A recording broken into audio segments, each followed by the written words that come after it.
नमस्कार दोस्तों, मेरा नाम है एच.एल. सैनी और टेक्निकल गुरु एच.एल. सैनी यूट्यूब चैनल में मेरे सभी प्यारे दोस्तों का हार्दिक स्वागत है। दोस्तों, कल वाले लेक्चर में अपन ने टेक्निकल हेल्पर 2018 के एक पेपर के बारे में डिस्कस कर रहे थे, जिसमें अपन ने क्वेश्चन संख्या 1 से लेकर के क्वेश्चन संख्या 30 तक हल कर ली थी। आज ये क्लास में उस बचे हुए पेपर को सॉल्व करने की कोशिश करेंगे। तो सभी दोस्त हैं वो जल्दी से लाइव जुड़ जाइए और ताकि अपन पेपर को स्टार्ट कर सकें। ठीक है दोस्तों, हाँ जी, सभी लोग जल्दी से आ जाइए। चलो स्टार्ट करते हैं आज का पहला क्वेश्चन। मतलब कल 30 तक हो गए तो आज क्वेश्चन नंबर 31 के बारे में चर्चा करेंगे। हाँ जी, क्वेश्चन नंबर 31 में क्या कहा गया है कि अनडैम्प्ड ऑसिलेशन का आयाम खालिस्तान रहता है। अनडैम्प्ड ऑसिलेशन का आयाम का क्या मतलब है, तो इसको समझिए पहले। तो दोस्तों, अनडैम्पिंग शब्द का तात्पर्य ये होता है कि उसमें किसी प्रकार का कोई भी ऑसिलेशंस नहीं आएंगे। किसी प्रकार के ऑसिलेशंस का मतलब है कि कुछ इस प्रकार की तरंग देखने को नहीं मिलेगी। सिर्फ जो तरंग आएगी वो जो तरंग है वो केवल जैसे कि इस प्रकार से स्टार्ट होगी और उसका एक स्थिर मान प्राप्त कर लेगी। तो स्थिर मान प्राप्त करने का मतलब ये हुआ कि जो अनडैम्प्ड ऑसिलेशन होते हैं उसमें आयाम हमेशा स्थिर रहता है। आयाम क्या होता है दोस्तों? जो ये अधिकतम विस्थापन होता है माध्य से, उसे ही हम क्या कहते हैं? आयाम। तो अनडैम्प्ड ऑसिलेशन में आयाम हमेशा स्थिर रहता है। इसलिए क्वेश्चन नंबर 31 का आंसर होगा वो होगा सी। ठीक है दोस्तों, हाँ जी, आप सभी लोग साथ साथ में कमेंट भी करते रहो कि सर इसका आंसर ये आएगा, तो मुझे थोड़ा सा अच्छा लगेगा। हाँ जी, चलो अब बढ़ते हैं आगे वाले क्वेश्चन की ओर और क्वेश्चन नंबर 32 को देखेंगे। हाँ जी, सभी लोग गौर करके देखिए क्वेश्चन नंबर 32 को। 32 देखो, ये कहना चाह रहा है कि एएफ एम्पलीफायर, एएफ का मतलब होता है ऑडियो फ्रीक्वेंसी एम्पलीफायर में प्रयुक्त सबसे सामान्य प्रकार की कपलिंग है। पहले तो दोस्तों आपको ये समझना होगा कि कपलिंग होती क्या है। तो कपलिंग का मतलब होता है कि एक ट्रांजिस्टर का आउटपुट दूसरे ट्रांजिस्टर के इनपुट के रूप में प्रदान करना। तो दोस्तों, एक का आउटपुट दूसरे के इनपुट में प्रदान करने के बहुत सारे तरीके हैं, जैसे कि एलसी कपलिंग होता है, आरसी कपलिंग होता है, ट्रांसफॉर्मर कपलिंग होता है, इनडायरेक्ट कपलिंग होता है और डायरेक्ट कपलिंग भी होता है। तो सर यदि पूरे के पूरे ही तरीके हैं तो फिर सही कौन सा है? दोस्तों, जो सबसे लास्ट में खोजा गया था वो खोजा गया था डायरेक्ट कपलिंग। डायरेक्ट कपलिंग में क्या होता है कि सिग्नल की हानि नहीं होती है। यदि मैं राम भेजूंगा तो मेरे पास में सिग्नल राम ही जाएगा वहाँ। इसलिए डायरेक्ट कपलिंग है वो ऑडियो फ्रिक्वेंसी एम्पलीफायर में सबसे उपयुक्त है। क्यों सबसे उपयुक्त मान रहे हैं अपन? कि भैया मैं राम बोलूंगा तो राम ही जाएगा वहाँ, राम की जगह रा या आम नहीं जाएगा। इसलिए ऑडियो फ्रिक्वेंसी एम्पलीफायर होते हैं उसमें कपलिंग के लिए डायरेक्ट कपलिंग सबसे बेस्ट तरीका है। ठीक है दोस्तों, तो 32 का आंसर होगा दोस्तों ए। ठीक है, चलो आगे बढ़ते हैं क्वेश्चन नंबर 33 की ओर। देखिए क्वेश्चन नंबर 33 को।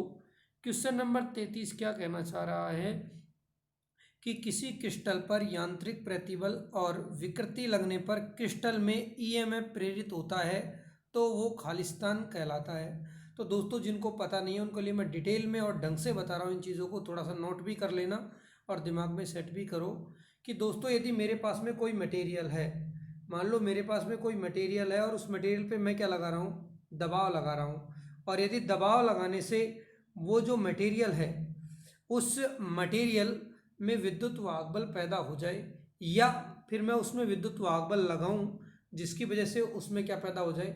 दबाव। तो इस प्रकार के जो मटेरियल होते हैं वो कहलाते हैं पीजो इलेक्ट्रिक प्रभाव, पीजो विद्युत प्रभाव। इसका सबसे अच्छा उदाहरण है दोस्तों क्वार्ट्ज।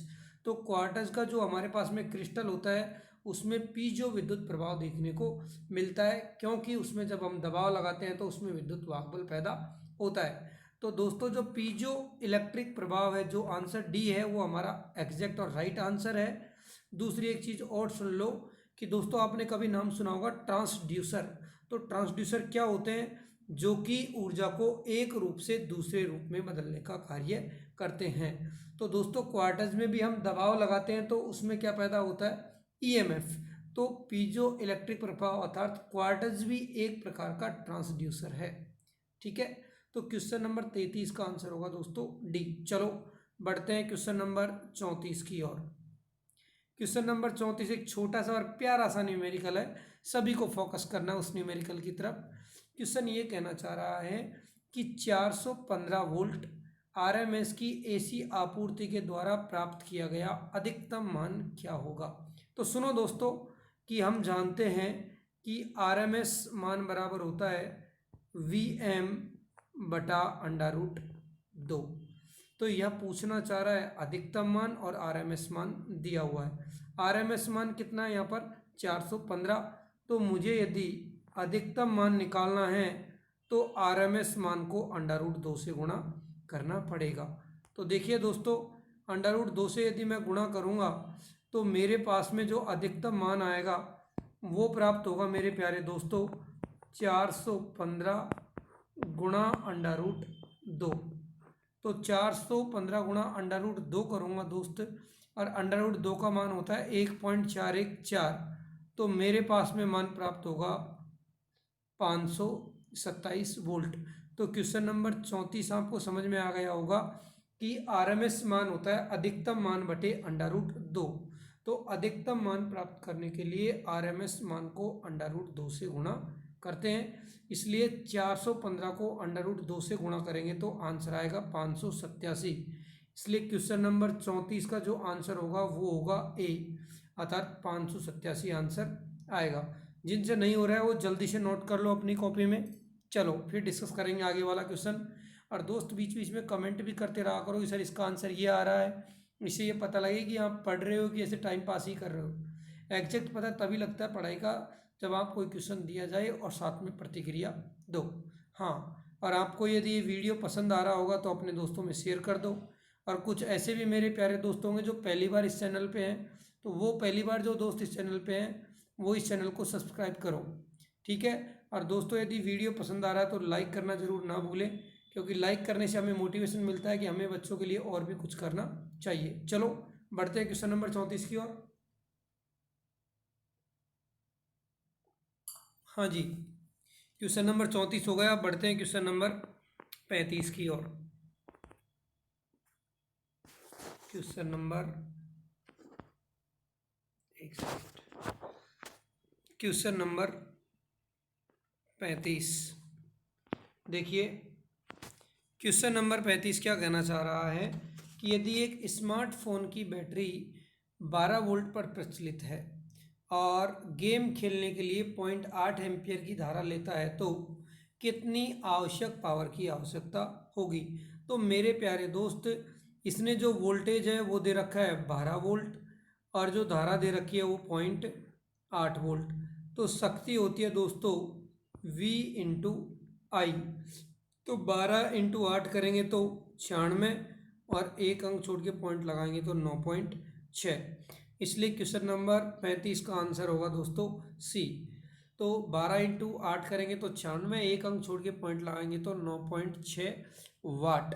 तो हमको ये गेम खेलने के लिए कितनी शक्ति की जरूरत पड़ी, 9.6 वाट शक्ति की जरूरत पड़ी। ठीक है, तो क्वेश्चन नंबर 35 का आंसर क्या होगा, सी। चलो बढ़ते हैं क्वेश्चन नंबर 36 की ओर। कौन से क्वेश्चन की ओर बढ़ते हैं दोस्तों, क्वेश्चन नंबर 36 की ओर।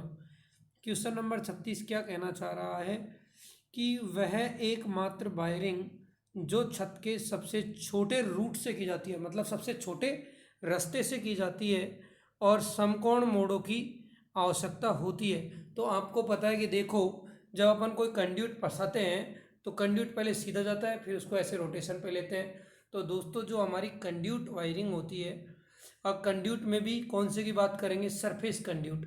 तो जो सरफेस कंड्यूट वायरिंग होती है उसमें हमें सरफेस कंड्यूट वायरिंग के अंतर्गत हमें सबसे छोटे रूट की और समकोणों की आवश्यकता होती है। तो वो वायरिंग होगी हमारी कंड्यूट सरफेस वायरिंग। ठीक है, चलो बढ़ते हैं आगे। क्वेश्चन नंबर 37 देखिए, क्वेश्चन नंबर 37 में कहना चाह रहा है कि 500 वाट का टोस्टर 30 मिनट तक चालू रखने पर उपयोग होने वाली ऊर्जा। हाँ जी, तो मेरे प्यारे दोस्तों ऊर्जा क्या होती है? तो ऊर्जा होती है P गुणा टी। शक्ति को यदि समय से गुणा कर देंगे तो हमारे पास में क्या आ जाएगी प्यारे दोस्तों? ऊर्जा प्राप्त होगी। हाँ जी। तो यदि मुझे ऊर्जा प्राप्त करनी है मेरे प्यारे दोस्त, तो मुझे क्या करना पड़ेगा कि शक्ति कितनी है? 500। और ध्यान रखना बच्चे सबसे बड़ी गलती करते हैं समय की, और 3 मिनट की जगह 3 ही कर देते, लेकिन समय किस में लेते हैं? हमेशा सेकंड में। तो 1 मिनट में 60 सेकंड, तो 3 मिनट में 180 सेकंड होंगी। हाँ जी। तो 500 गुणा 180 करूँगा तो दोनों 18 पंजे 90, तो ये कितना हो जाएगा? 18 इंटू 5 करूँगा तो 90 हो जाएगा। तो 90 900 किलो जूल की ओर आंसर बढ़ेगा। तो दोस्तों क्वेश्चन नंबर जो हमारे पास में 37 है, उसका आंसर कितना आ जाएगा? 500 वाट को कितने से गुणा कर लेंगे? 180 से, तो हमारा आंसर आ जाएगा 90 किलो जूल। हाँ जी। 1 2 और 3 जीरो, तो 18 इंटू 5 करूँगा तो 90, और 3 जीरो का मतलब 10 की घात 3, तो आंसर आ जाएगा 90 किलो जूल। तो 37 का आंसर होगा दोस्तों 90 किलो जूल। समझ में आया कि नहीं आया?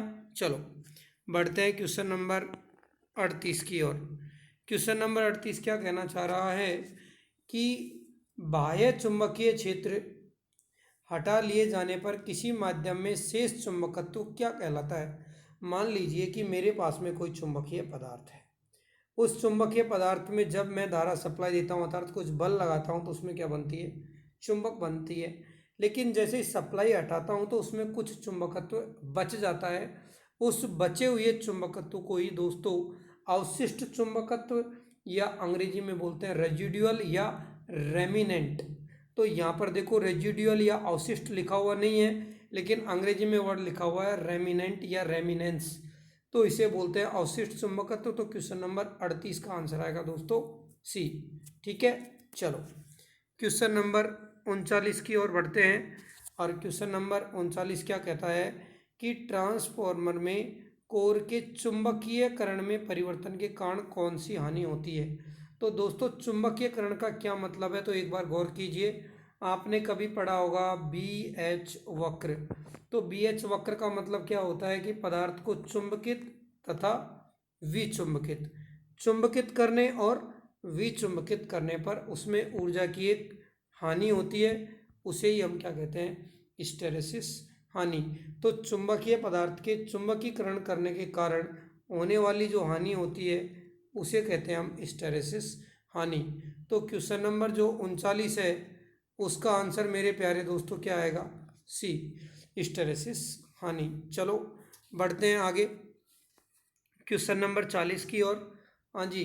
क्वेश्चन नंबर 40 में क्या कहना चाह रहा है कि ट्रांसफॉर्मर में हिस्टैरिसीस हानि उचित का प्रयोग करके कम की जा सकती है। तो आपको पता था कि दोस्तों जो हिस्टैरिसीस हानि होती है और जो एडी करंट हानि होती है ये लोड पर निर्भर नहीं करती हैं। बात करते हैं कि जो हमारी हिस्टैरिसीस हानियाँ होती हैं ये मटेरियल पे निर्भर करती हैं। यदि हमारे पास में अचुंबकीय पदार्थ है तो उसमें कोई हिस्टैरिसीस हानि नहीं होती है मेरे प्यारे दोस्त। लेकिन यदि कोई लोहे चुंबकीय पदार्थ है तो उसमें हिस्टैरिसीस हानि होती है।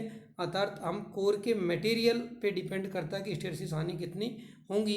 इन हानियों को कम करने के लिए ही हम ट्रांसफॉर्मर में सिलिकॉन की मात्रा मिलाते हैं ताकि हिस्टैरिसीस हानियों को क्या किया जा सके? कम।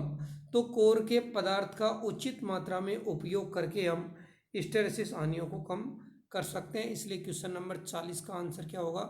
कोर में पदार्थ। ओके चलो बढ़ते हैं आगे क्वेश्चन नंबर 41 की ओर। क्वेश्चन नंबर 41 बहुत आसान और सीधा सा क्वेश्चन है, बशर्त अपन को इसका पता होना चाहिए कि इसका कंसेप्ट क्या है। हाँ जी दोस्तों कि डायक खालिस्तान टर्मिनल डिवाइस है। दोस्तों डायक, डायक का मतलब तुमने देखा होगा कि कुछ इस प्रकार की संरचना आपने कभी देखी होगी, कभी देखी हो तो ध्यान हो तो, कि कुछ ऐसा मैंने प्रतीक बनाया होगा कि इसमें 2 टर्मिनल होते हैं, एक MT1 होता है और दूसरा MT2 होता है। तो मैं कह सकता हूँ कि डायक में कितने टर्मिनल होते हैं? 2 टर्मिनल होते हैं। या फिर ऐसे भी कह सकता हूँ कि बिना गेट का, जो बिना गेट का ट्रायक होता है वही क्या एक प्रकार का डायक है। और इस डायक में दो टर्मिनल्स होते हैं, एक MT1 और दूसरा MT2। MT1 का मतलब होता है मुख्य टर्मिनल पहला और MT2 का मतलब होता है मुख्य टर्मिनल दूसरा। ध्यान रखना, डायक का उपयोग हम ट्रायक के फायरिंग परिपथ में करते हैं। फायरिंग का मतलब होता है दोस्तों उसे स्टार्ट करना, SCR को क्या करना, फायर करना, क्या कहलाता है उसका, फायरिंग करना या ट्रिगरिंग करना कहलाता है। चलो देखते हैं क्वेश्चन नंबर आगे वाला 42।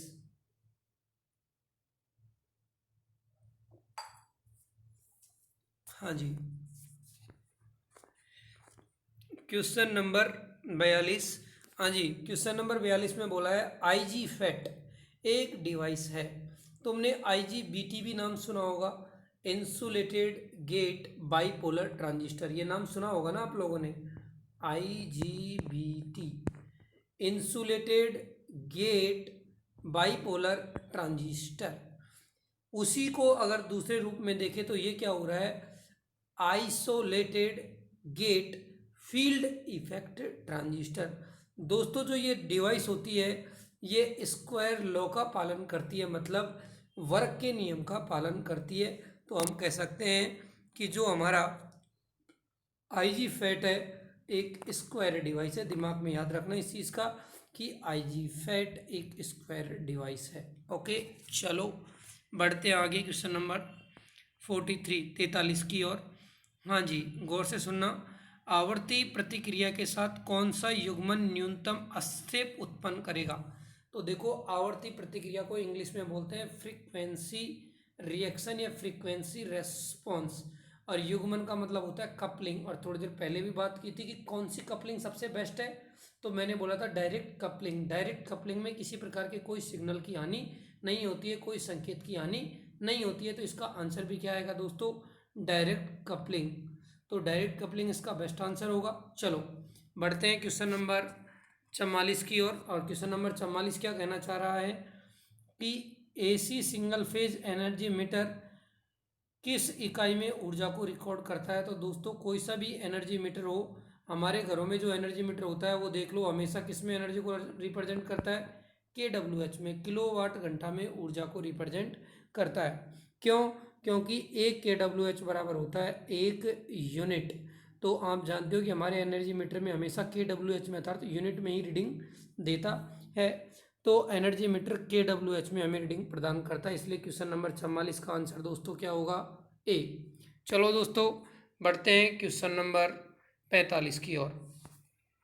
हाँ जी, क्वेश्चन नंबर 45 को बहुत गौर करना, एक बार सभी लोग पढ़ो क्वेश्चन नंबर 45 को। क्या कहना चाह रहा है ये कि जब किसी भार को जोड़ने के बाद भी, मतलब जब किसी भार को बिना जोड़े भी वो मीटर धीरे धीरे उसकी डिस्क घूमे तो वो त्रुटि क्या कहलाती है? कहना ये चाह रहा है कि जैसे कि अपन ने घर पे कोई लोड नहीं लगा रखा है, फिर भी जो हमारा एनर्जी मीटर है वो धीरे धीरे धीरे धीरे घूमता रहे। तो दोस्तों बिना लोड के या शून्य लोड की स्थिति में भी हमारी डिस्क का धीरे धीरे घूमना और कम लोड की स्थिति में तेज गति से घूमना क्या कहलाता है? क्रीपिंग दोष कहलाता है। कौन सा दोष कहलाता है? क्रीपिंग दोष। और इस क्रीपिंग दोष को दूर करने के लिए हम जो एल्युमिनियम की डिस्क है उसमें क्या करते हैं दोस्तों, छेद करते हैं। तो क्रीपिंग को हिंदी में बोलते हैं रेंगने और दोष को बोलते हैं त्रुटि या अंग्रेजी की भाषा में एरर। तो क्वेश्चन नंबर 44 का आंसर क्या होगा दोस्तों, रेंगने त्रुटि, या इंग्लिश में देखोगे तो इसे बोलते हैं हम क्या, क्रीपिंग एरर। ठीक है, इसे दूर करने के लिए हम क्या करते हैं दोस्तों, तो उसमें हम क्या करते हैं, डिस्क के अंदर छेद करते हैं, होल करते हैं। कौन से दोष को दूर करने के लिए? तो क्रीपिंग दोष को दूर करने के लिए। तो हाँ जी, अब देखो क्वेश्चन नंबर 46 सेम क्वेश्चन है कि एल्युमिनियम डिस्क में छेद क्यों करते हैं, तो क्रीपिंग दोष को दूर करने के लिए। इसलिए 46 का आंसर क्या होगा दोस्तों, रेंगने को रोकने के लिए, क्रीपिंग दोष को दूर करने के लिए एल्युमिनियम की डिस्क में छेद करते हैं। चलो बढ़ते हैं क्वेश्चन नंबर 47 की ओर। देखो क्वेश्चन नंबर 47 क्या कह रहा है कि करंट ट्रांसफार्मर का द्वितीय खालिस्तान होता है। हाँ जी, करंट ट्रांसफार्मर में होता क्या है कि दोस्तों मान लीजिए कि ये मेरा क्या है, लोड है। ठीक है, अब इस लोड में जाने वाली मुझे धारा को मापना है, तो मैं क्या करता हूँ, इस लोड के श्रेणी क्रम में इसकी प्राथमिक कुंडली को जोड़ देता हूँ ताकि इससे जाने वाली सारी धारा का मुझे पता लग जाए। और दूसरी तरफ मैं बहुत अधिक संख्या में क्या बना देता हूँ, फेरे, जिससे कि वोल्टेज बढ़ेगा और धारा का मान क्या होगा, घटेगा। जब धारा घटेगी तो हम छोटे से एमीटर से इसे माप सकते हैं। अर्थात जो करंट ट्रांसफॉर्मर होता है उसकी द्वितीयक कुंडली में हम पतले तार के अधिक फेरे काम में लेते हैं, जिससे कि वोल्टेज बढ़ जाए और धारा के मान में कमी हो जाए, जिसे हम छोटे से रेटिंग के एमीटर से आसानी से धारा को माप सके। तो दोस्तों सीटी की सेकेंडरी वाइंडिंग में क्या होते हैं, तो पतले तार के अधिक फेरे काम में लेते हैं। तो क्वेश्चन नंबर 47 का आंसर होगा दोस्तों सी। ठीक है दोस्तों, चलो बढ़ते हैं क्वेश्चन नंबर 48 की ओर। क्वेश्चन नंबर 48 का जवाब सभी दोस्त जल्दी से देंगे मुझे एक बार। हाँ जी, सब जवाब करो, कितना आ रहा है।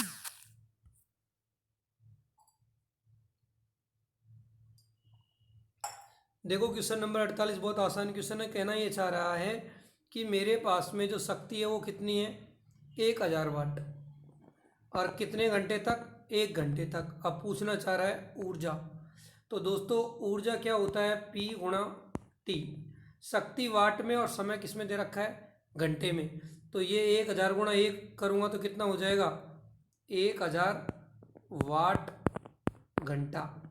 तो मेरे प्यारे दोस्त 1000 वाट घंटा का मतलब क्या हो जाएगा, 1 किलो वाट घंटा, क्योंकि 1000 का मतलब 1 किलो होता है कि नहीं होता। तो 1 किलो वाट घंटा, और 1 किलो वाट घंटा का सीधा सा मतलब क्या होता है दोस्तों, 1 kWh। कितना होता है दोस्तों, 1 kWh।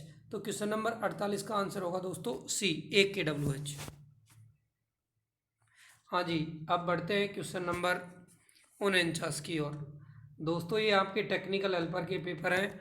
यदि तुम इन सारे पेपरों को सॉल्व भी कर लोगे तो, और यदि तुम सॉल्व भी नहीं कर रहे हो और मैं पढ़ा रहा हूँ उसको तुम देख भी लोगे ना, तो आपको एग्जाम में देख लो कम से कम 10 से 15 क्वेश्चन ऐसे होंगे जो डायरेक्ट इन 18 पेपरों में से देखने को मिलेंगे। क्योंकि टेक्निकल हेल्पर 2018 में टोटल 18 पेपर हुए हैं, तो डायरेक्ट ही थ्योरी के 1800 क्वेश्चन कवर है। तो कम से कम 10 क्वेश्चन तो कन्फर्म है कि आपको इस पेपर में से देखने को मिलेंगे ही मिलेंगे। इसलिए तो मैं ये आपके लिए सीरीज लेकर के आया हूँ ताकि आपको सारे क्वेश्चन सॉल्व आउट हो जाएंगे। देखो मैं आपके लिए थ्योरी की क्लास लेके आया था, स्टार्ट भी की थी, 10-12 लेक्चर भी लिए। लेकिन कारण क्या हुआ कि मैं देख रहा था कि बच्चे क्या है कि थ्योरी को देखने में इंटरेस्टेड नहीं है। इनको क्या चाहिए कि ज़्यादा से ज़्यादा क्वेश्चनों की प्रैक्टिस करवाई जाए। तो मैं सोच रहा था कि फालतू के क्वेश्चनों की प्रैक्टिस करवाने से तो कोई फ़ायदा हो नहीं रहा है।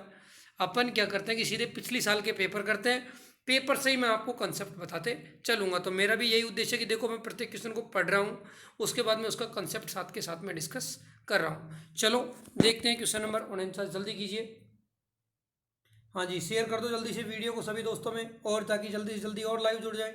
चलो सभी रिप्लाई करो भाई, केदार जी करो, रिप्लाई करो।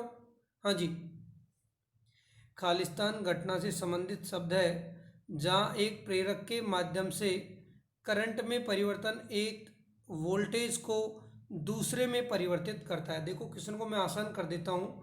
ये कहना चाह रहा है कि मेरे पास में एक कुंडली है और ये समीप में दूसरी कुंडली है।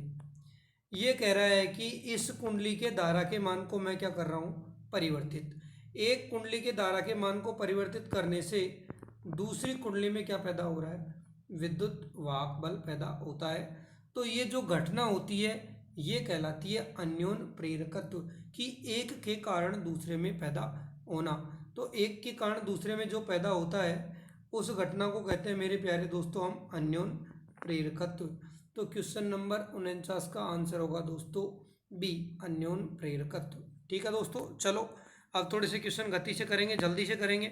हाँ जी, भारत में मानक सप्लाई आवृत्ति कितनी होती है। तो सब लोगों को पता है कि भारत में जो सप्लाई आवृत्ति है वो कितनी होती है, 50 हर्ट्ज।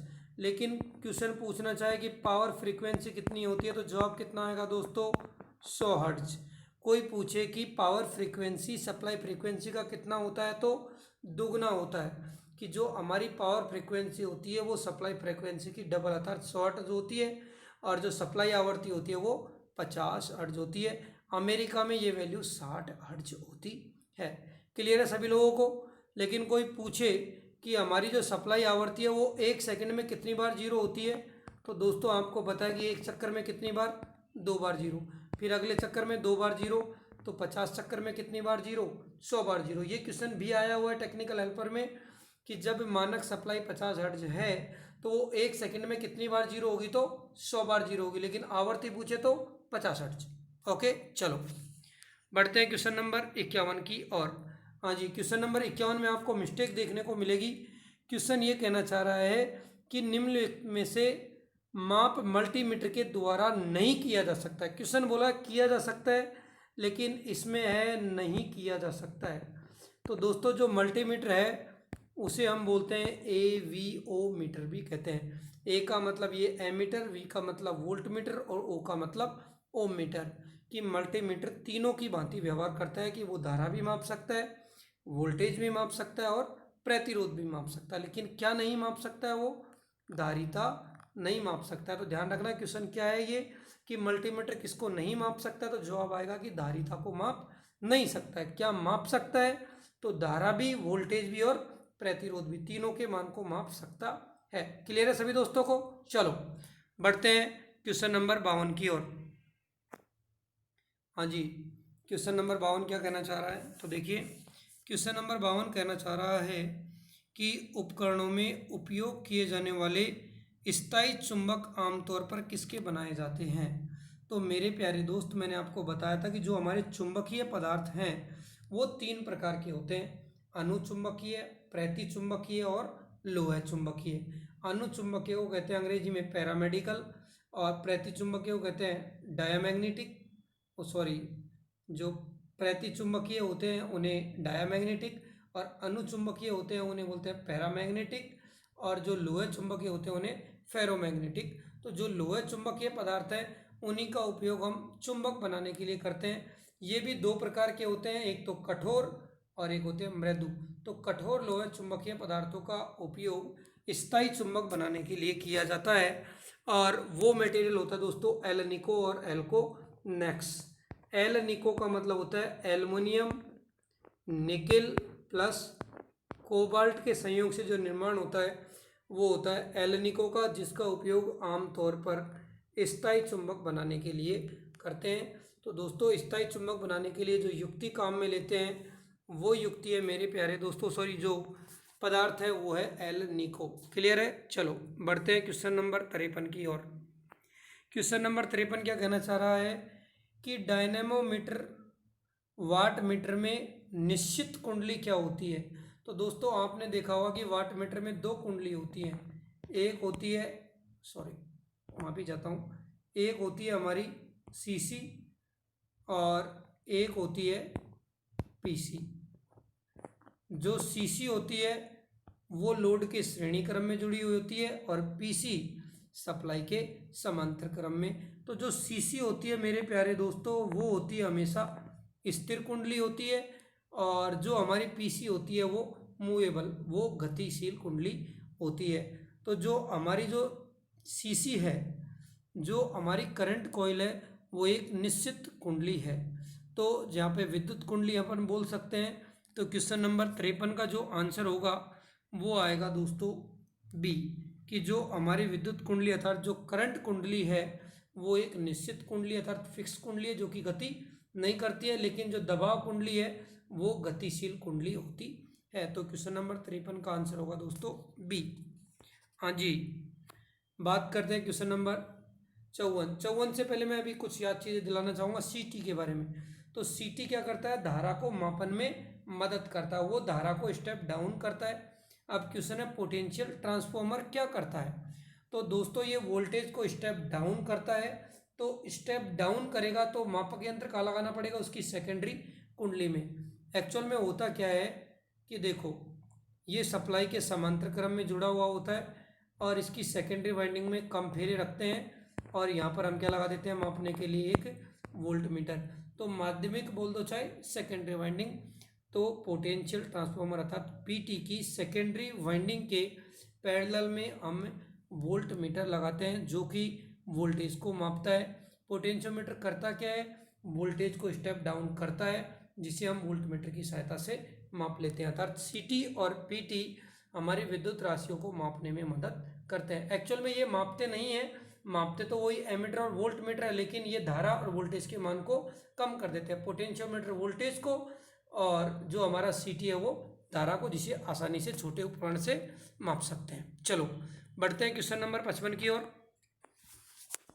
हाँ जी, क्वेश्चन नंबर 55 में क्या कहना चाह रहा है कि 50 ओम प्रतिरोध वाले 20 वोल्ट का बैटरी से जुड़ा हुआ है, तो रजिस्टर में खपत होने वाली विद्युत शक्ति क्या होगी। मेरे प्यारे दोस्त, आप जानते हो कि पावर क्या होता है, V²/R। आप बोलोगे गुरुजी आपने यही सूत्र काम में क्यों लिया, I²R भी तो काम में ले सकते थे। तो दोस्त आपको साफ दिख रहा है कि वोल्टेज भी दे रखा है और प्रतिरोध भी, तो सूत्र यही काम में आएगा। हाँ जी, वोल्टेज का मान दे रखा है 20, कितनी घात लगेगी 2, तो 20 का वर्ग कितना होगा मेरे प्यारे दोस्तों, 400। और यहाँ पर ओम का मान है 50, तो 400 में 50 का भाग देंगे तो कितना आएगा, 8। तो क्वेश्चन नंबर 55 का आंसर आएगा मेरे प्यारे दोस्तों 8। ओके, चलो बढ़ते हैं क्वेश्चन नंबर आगे वाले क्वेश्चन की ओर। हाँ जी, चलो देखते हैं क्वेश्चन नंबर 56 की तरफ। देखिए क्वेश्चन नंबर 56 क्या कहना चाह रहा है कि निम्नलिखित में से किस मोटर का शुरुआती टॉर्क सबसे कम होता है। तो मेरे प्यारे दोस्तों, जो हमारी शेडेड पोल मोटर होती है, जिसे अंग्रेजी में कहते हैं छायांकित पोल मोटर या शेडेड पोल जो मोटर होती है, वो आकार में सबसे छोटी होती है और इसका शुरुआती बाला गुण भी कम होता है। लेकिन फायदा क्या है कि ये आकार में छोटी होती है। ठीक है, तो जो शेडेड पोल मोटर होती है वो आकार में बहुत छोटी भी होती है और इसका शुरुआती बलागुण कम भी होता है और इसकी दक्षता 40% से हमेशा कम होती है। तो क्वेश्चन नंबर 56 का आंसर क्या आएगा दोस्तों, कि जो छायांकित पोल मोटर है उसका शुरुआती बलागुण सबसे कम होता है। चलो बढ़ते हैं क्वेश्चन नंबर 58 की ओर, 57 की ओर। हाँ जी, 57 में क्या दे रखा है कि छायांकित पोल मोटर की दक्षता क्या होगी। तो अभी मैंने बोला कि 40% से कम, और आपको सिर्फ एक ही ऑप्शन मिल रहा होगा 35 से 40%। तो क्या 40% से कम है कि नहीं है? तो क्वेश्चन नंबर 57 का आंसर होगा दोस्तों डी। चलो क्वेश्चन नंबर 58 कहना चाह रहा है कि SCR कितनी परत होती है। तो दोस्तों SCR देखो, SCR में ऐसा होता है PN, तो 1 2 3 और 4। तो हमारा जो SCR है उसमें 1 2 3 और 4 तो परत होती हैं, 1 2 और 3 सिरे होते हैं। 4 परत 3 सिरे और कितनी संधि, 1 2 और 3 संधि होती हैं। तो SCR एक ऐसी युक्ति है जिसमें कितनी परत होती है मेरे प्यारे दोस्तों, 4 परत होती है। लेकिन वो पूछे कि संधि कितनी है, आवश्यक परत कितनी होती है, तो 3। टर्मिनल कितने होते हैं, 3। ओके, चलो अब बात करते हैं क्वेश्चन नंबर 60 की। तो क्वेश्चन नंबर 60 में क्या बोला गया है, 59, सॉरी माफी चाहता हूँ, 59, कि एक पॉलीफेज का मतलब होता है बहुकला, मतलब एक फेज से ज़्यादा, जैसे 2 फेज वाली या 3 फेज वाली जो प्रेरण मोटर होती है वो कैसे होती है। तो दोस्तों जो हमारी 2 फेज हो या 3 फेज हो, ये जो मोटर होती हैं इनमें RMF पैदा होता है। RMF का मतलब रोटेटिंग मैग्नेटिक फील्ड, इनमें घूर्णित चुंबकीय क्षेत्र पैदा होता है। और जिन मशीनों में RMF पैदा होता है वो मोटर सेल्फ स्टार्ट होती हैं, स्वतः शुरू होने वाली होती हैं। तो क्वेश्चन नंबर 59 का आंसर हो जाएगा दोस्तों ए, कि जो पॉलीफेज मोटर होती है, चाहे वो 2 फेज वाली हो चाहे 3 फेज वाली हो, उनमें RMF पैदा होता है। इसलिए पॉलीफेज जो इंडक्शन मोटर होती हैं वो सेल्फ स्टार्ट मोटर की श्रेणी में आती है। लेकिन ध्यान रखना, single phase induction motor self start नहीं होती है, उन्हें सेल्फ स्टार्ट बनाया जाता है, उन्हें आंशिक रूप से 2 फेज मोटर बनाकर के। चलो बढ़ते हैं क्वेश्चन नंबर 60 की ओर। क्वेश्चन नंबर 60 का जवाब सब बच्चे देंगे, इसका जवाब मैं नहीं दूंगा, जल्दी से कमेंट करें सभी दोस्त। हाँ जी, क्वेश्चन नंबर 60 का आंसर क्या आएगा। हाँ जी देखिए, सीधा कह रहा है कि श्रृंखला में जुड़े 47 20 और 33 ओम के प्रतिरोध का तुल्य प्रतिरोध क्या होगा। तो मेरे प्यारे दोस्त, श्रृंखला का मतलब हिंदी में दूसरा शब्द होता है श्रेणी, और श्रेणी का मतलब होता है जितने प्रतिरोध उन सबको जोड़ दो। तो 47 + 20 + 33, तो दोस्त इन सब तीनों को जोड़ूंगा तो कितना आएगा, 100। ये तो बिल्कुल बच्चों वाला क्वेश्चन था। तो क्वेश्चन नंबर 60 का आंसर कितना आएगा दोस्तों, 100 ओम। समझ में आ रहा है कि नहीं आ रहा है। हाँ जी, चलो आगे बढ़ते हैं। हाँ दोस्त, कुछ बातें तुमको मैं पुराने वाली याद दिला देता हूँ कि मैं 2 दिन से आपकी क्लास नहीं ले पा रहा था, सॉरी 1 दिन से लाइव क्लास नहीं ले पा रहा था। मैं किसी काम में बिजी भी था और मेरी तबीयत भी इतनी ठीक नहीं थी। अब आपकी कोई क्लास मिस नहीं होगी। बस एक ही चीज़ का ध्यान रखें कि आपका प्यार वैसा का वैसा बना रहे जैसा कि पहले था। हाँ, अपने दोस्तों में वीडियो को शेयर करते रहा करो। पसंद आए तो इसे लाइक करना बिल्कुल नहीं भूलें। और जो मेरे प्यारे दोस्त हैं इसे पहली बार आए हैं तो उसे सब्सक्राइब जरूर करें।